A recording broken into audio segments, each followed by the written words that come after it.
Bonjour à tous pour un vendredi blogging avec Papa Panic et la vie des blogs. Aujourd'hui on va voir ensemble comment installer WordPress. Alors les prérequis, il faut avoir souscrit à un abonnement évidemment. Il faudra aussi que vous ayez téléchargé et transféré les données de WordPress sur votre FTP et que vous ayez les informations de votre base de données sous la main. Allez c'est parti, on fait l'installation. Alors vous lancez l'install, toutes les données qu'on va vous demander normalement vous les avez reçues dans un mail. Donc là vous mettez le nom de la base de données. En dessous, on vous demandera l'identifiant, donc c'est bien l'identifiant de la base de données, pas quelque chose que vous allez choisir. Et en dessous, le mot de passe de la base de données. Donc ça, je rappelle, c'est dans un mail. Le serveur également de la base, ça vous a été transmis. On laisse les préfixes de table et on envoie l'installation. Donc je rappelle encore une fois, toutes les données qu'on vous demande ici, c'est les données de la base de données. Donc ça vous a été envoyé. Ou alors vous l'avez créé sur votre hébergeur.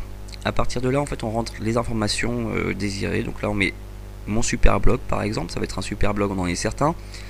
On va mettre son identifiant. Alors là je vous montre, on ne met surtout pas admin en fait parce que c'est pas du tout sécurisé, c'est ce qui va être tenté en premier pour vous pirater. Et un mot de passe. Donc là en dessous WordPress vous met les informations de sécurité, donc on essaye d'avoir un mot de passe qui soit un minimum sécurisé toujours pour ne pas se faire pirater trop facilement.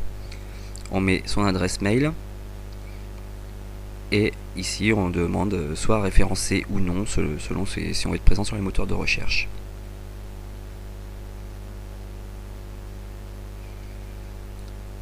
Donc là tout est installé, WordPress vous dit quel succès en effet. Donc là on est prêt à commencer. Donc là vous mettez l'identifiant, cette fois-ci c'est bien l'identifiant que vous avez choisi pour être administrateur et non celui de la base de données. Le mot de passe également que vous avez sélectionné. Et on se connecte. Voilà, en moins de 2 minutes, votre WordPress est installé et vous allez arriver sur votre espace d'administration. Alors tant qu'on est là, donc la WordPress est installée, mais je vais quand même vous faire voir deux petites choses à faire. Donc déjà dans les extensions, de base vous avez deux extensions qui sont installées, donc Akismet qu'on va laisser, qui permet d'avoir un filtre anti-spam.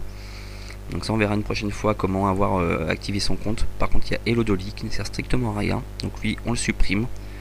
On va gagner un petit peu d'espace et surtout on va gagner de la ressource au chargement, car même un plugin inactif prend toujours un petit peu de mémoire, donc on évite d'avoir des plugins inactifs sur son administration.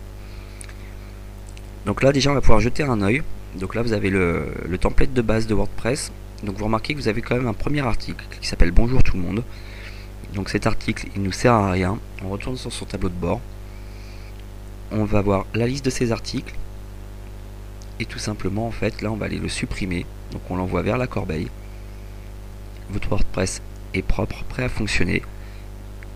Et là vous allez être prêt ensuite à créer votre premier article. Donc on vérifie quand même parce qu'il y avait des commentaires de base avec le premier article. Donc en supprimant l'article, les commentaires ont été supprimés. Donc voilà, il vous reste plus que maintenant à installer un thème, installer des plugins et écrire vos premiers articles.